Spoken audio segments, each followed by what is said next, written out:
Okay, on this video I'm going to show how to grout. Specifically this bathroom floor that I set a couple of days ago. This is an elongated 8 by 30 wood-like grain tile. It's porcelain.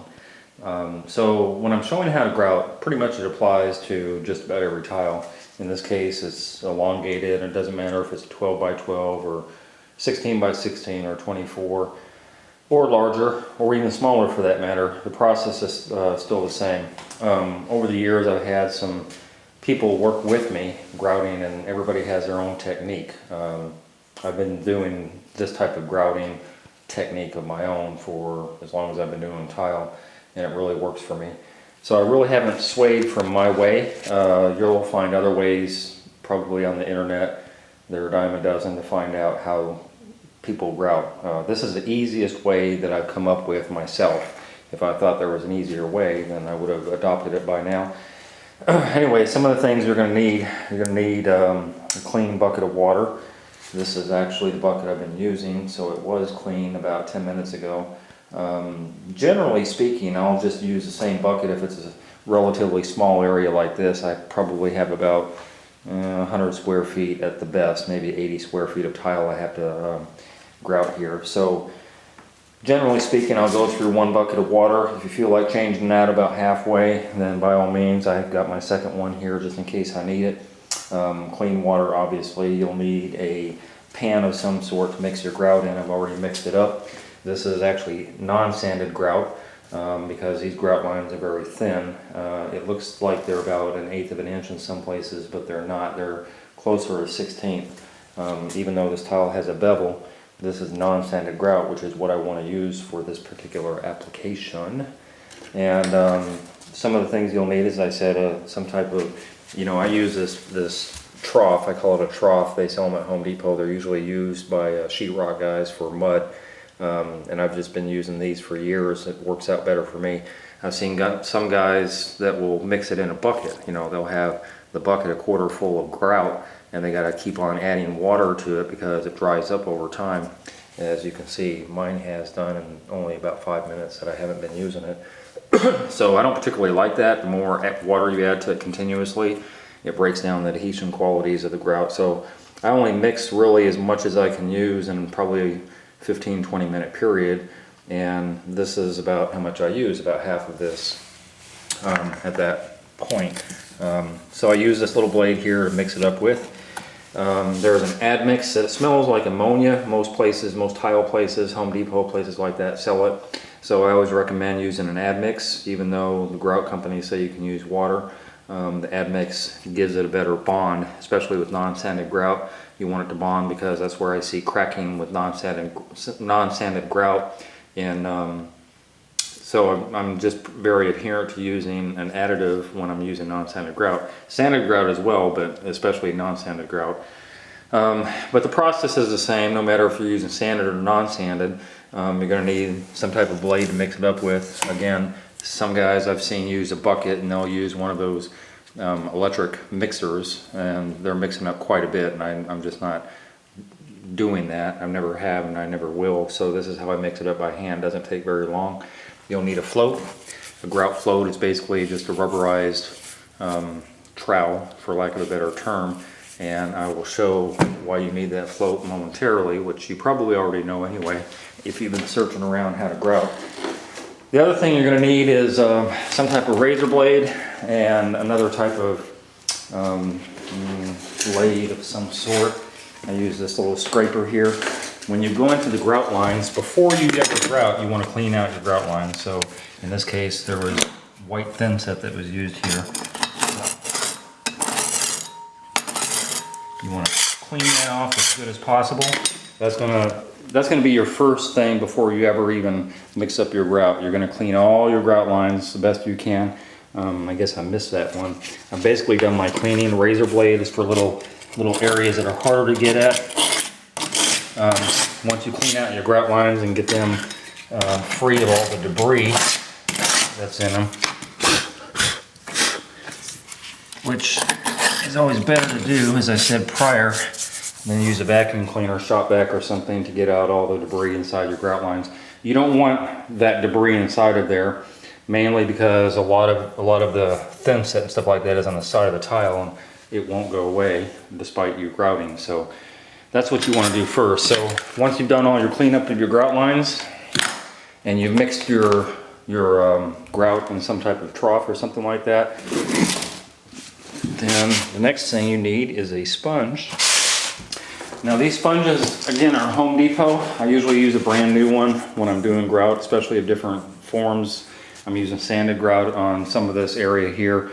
I'm also using non-sanded grout, so I have a variety of different sponges, and I start out with a fresh, clean one anytime I start. This is a fresh, clean one, believe it or not, and there's another one. I've got quite a few. So, to recap, bucket of water, float, trough of some sort to mix your grout with, sponge, and an extra bucket of water, and then of course the beginning part, cleaning out your grout lines. So the first thing is to figure out where you're going to start at, and I usually start out at the furthest point back, which is a toilet closet. So I started back there first, and I work my way forward, and I'll work my way back. I've got another closet, a walk-in closet here, so that's where I'll eventually end my grouting, but that's where I start out at, furthest point back, and then just work my way backwards. Just easier for me that way. So, oh, by the way, I do actually have knee pads. Knee pads are constraining. They kind of hurt the back of your leg sometimes, so I have graduated from knee pads to this little foam floaty, which, you know, I got at the dollar store for a couple bucks, and I use it just, you know, to put my knees on, and I just move it back. It's very, very convenient for me to be using this instead of knee pads. So I never have anybody to record my videos, unfortunately, and I'm going to do the best I can with this. I'll clean up a little bit of grout in there. Saw another little area need to be cleaned. So what I'm going to do, the best I can, is set my camera down on the floor and try and get a good angle so that you can see the process the way that I do it. Some of it you will miss, I'm sure, but you'll get the gist of it anyway. Grout should be mixed at a consistency that is kind of like that. Kind of doesn't move. You don't want it real runny, and you don't want it real thick either. You know, if it's too thick, it's not going to push down into the grout lines where you want it at to begin with, and if it's too runny, you're going to break down the adhesion quality. So this is about the consistency that you want your grout. And again, you know, I'm starting out this way. Excuse me, if I have to add a little bit more water later on, or a little more admix, then I will, but I try not to do that very much. Again, you know, you don't want to break down your adhesion qualities. So what I do is I take my float. Now this is a little bit dry, so I'm going to just spritz a little bit of water on top of the tile. And I just take my float, and I know the area that I'm working in. By the way, for my purposes, I never work in an area larger than I can reach. And you probably can't tell right now, but I'm on my knees. And being on my knees, I can get out to a pretty good size area. Again, this grout is drying up rather quickly. So I add just a spritz more water. And then these hard to get areas up underneath the cabinet, I don't know if you can see this, these hard to get areas is where your blade comes in again. So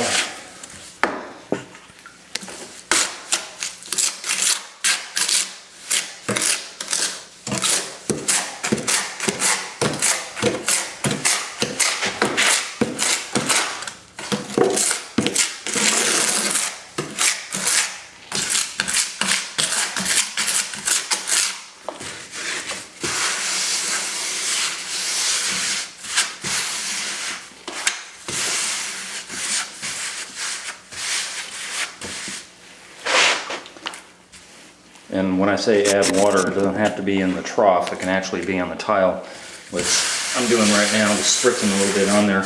My grout's drying up, as I said, pretty quickly. So in order to get it in to move the cracks really well, has to be somewhat pliable. And do this little area.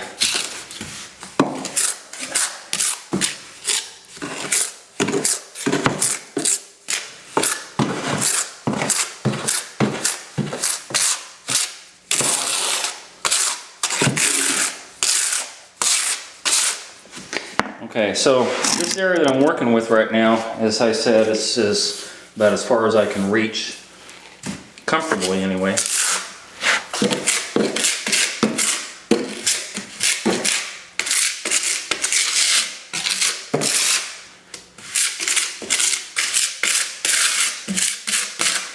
Your area may vary, depending on if you got long arms, but that's what I do.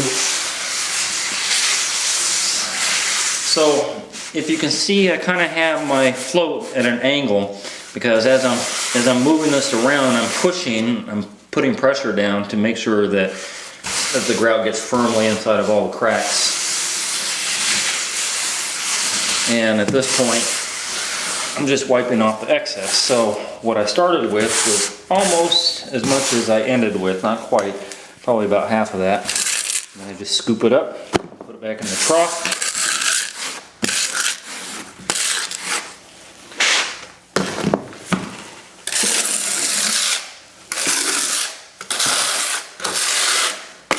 And that's basically it. That is the grouting process itself. Now the sponging process, as I said, use a new sponge. You wring it out pretty frequently, and I'm going to show you how I do this. Right now it's wringed out. Most of the water is out of the sponge. You don't really want, if you hold the sponge up, you don't want any water dripping off of it, I guess is my point. So you wring it out pretty good to start with. That little area in the back that I missed.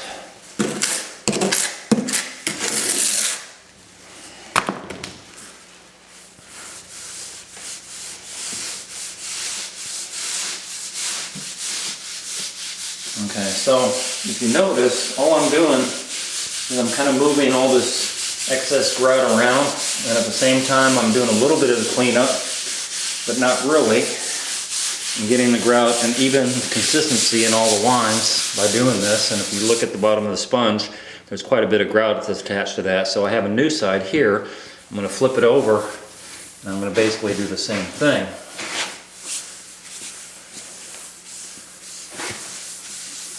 So that basically gets all the excess grout off that is going to come off of the tile. I'm not putting a lot of pressure on it. You don't want to dig the grout out. Obviously the grout, you just put it there. You don't want to dig it out. And so that is step one of the finishing process, and there's only 2 steps. And I'll show you how I vary a little different from other grout. If I can do this easily. So you have 4 sides of your sponge, elongated side. So you have this side, and then if you flip it over, that side and that side. So what I do is I start out, doesn't really matter where you start out, but I'm going to start out at the furthest point, and I'm going to use one side of my sponge that takes up almost the whole tile, flip it over, use the other side of my sponge, flip it over, use the other side of my sponge, flip it over, and then the last side of my sponge will go down that end. Then I rinse it out, make sure you get all the grout out of the sponge, squeeze it out really good. You don't want any dripping water. And then I do the process over again. And so it makes it really easy. As I said, 4 times. 4 sweeps with my sponge is all I'm getting.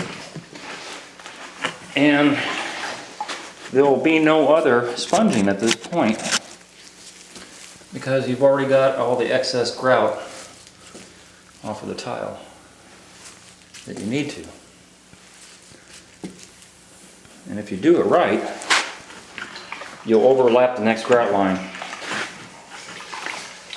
meaning that you'll be ready for the next tile that you run up against.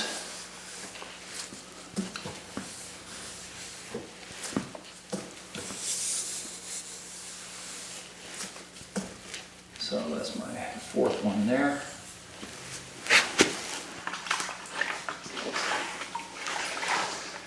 And I'm doing the same thing, just rinsing out the sponge really well.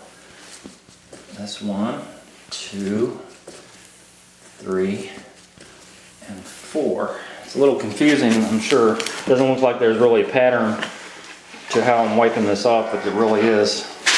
Because I can definitely notice when I'm down here, as you can't see on the camera, I definitely notice where I've grouted and where I haven't.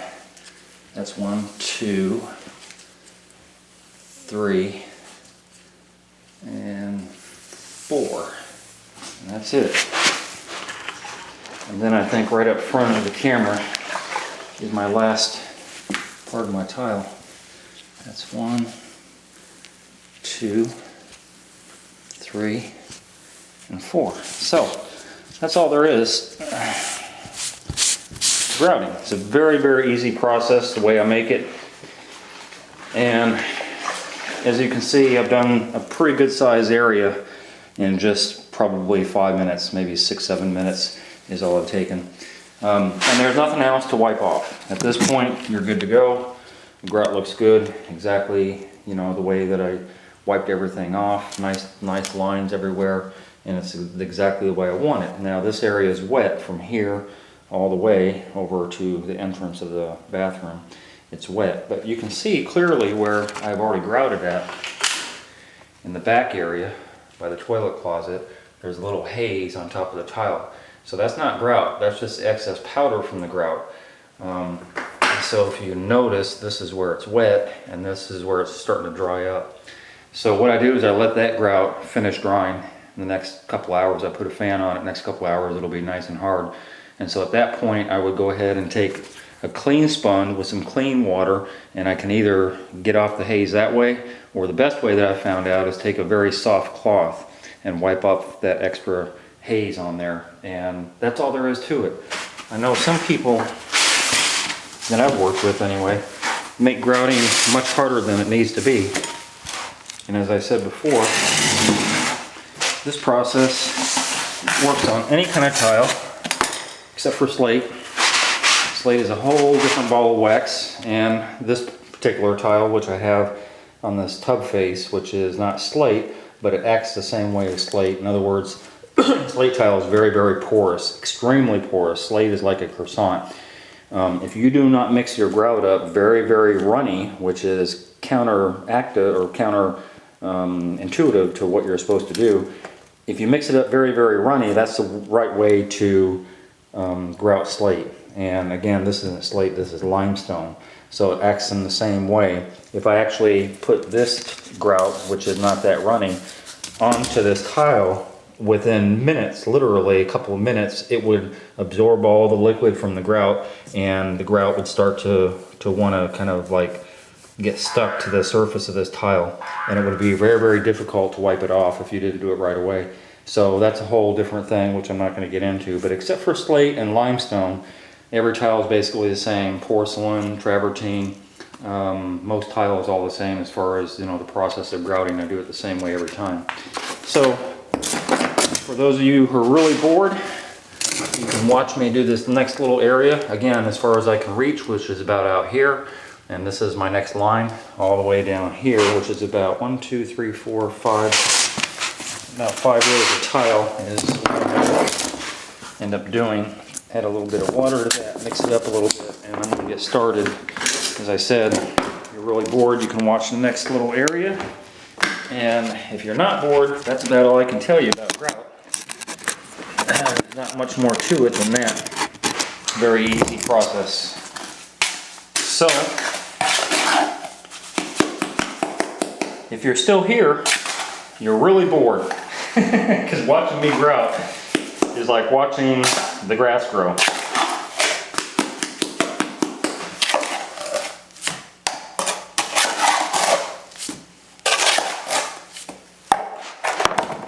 In my opinion, anyway.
So you saw the grout go in. I floated it, pushed it in really good, wiped up the excess.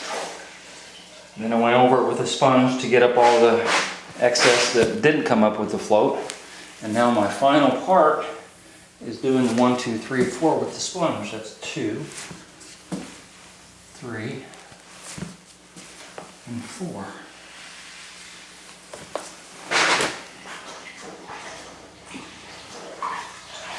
That's the furthest tile out. I'll start at the next row.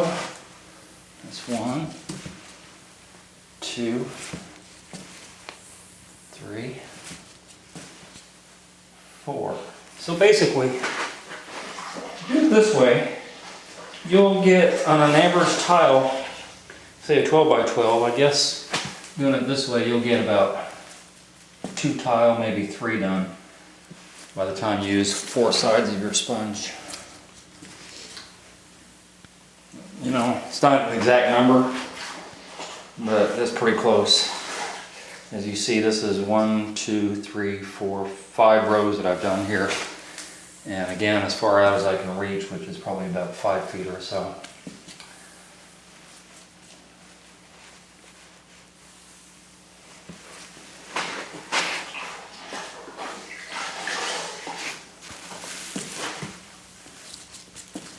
Two, 3, 4. I don't normally count. I'm doing that for your benefit. I don't need to count. It's just natural to me. Go along this way. It's just there's nothing to it except to do it this way. And anytime I try and have people work with me, I almost tell them just forget how you've been doing it for as long as you've been doing it. This is so easy that it's foolproof. I could teach. Obviously, I could teach a kid how to do this pretty quickly. The only thing is that everybody wants to do it their own way, so they might start it my way. And then if I come back an hour later, they've gone back to their own way, which I guess is human nature, but honestly, if I found an easier way to do this grouting process, I'm sure I would have adopted it by now, as I said before. I just haven't found an easier way. So I'm just going to once over, make sure I didn't miss anything. And that's it. So I don't know how long that was, probably 5 minutes, maybe less than 5 minutes to do that area. And that's all there is to it. I'm not going to bore you anymore. I've already shown you 2 good sized areas, and I'm just going to start getting busy on my real work, which is doing this. As I said, this haze will come off very easily. Haze is very common with grout.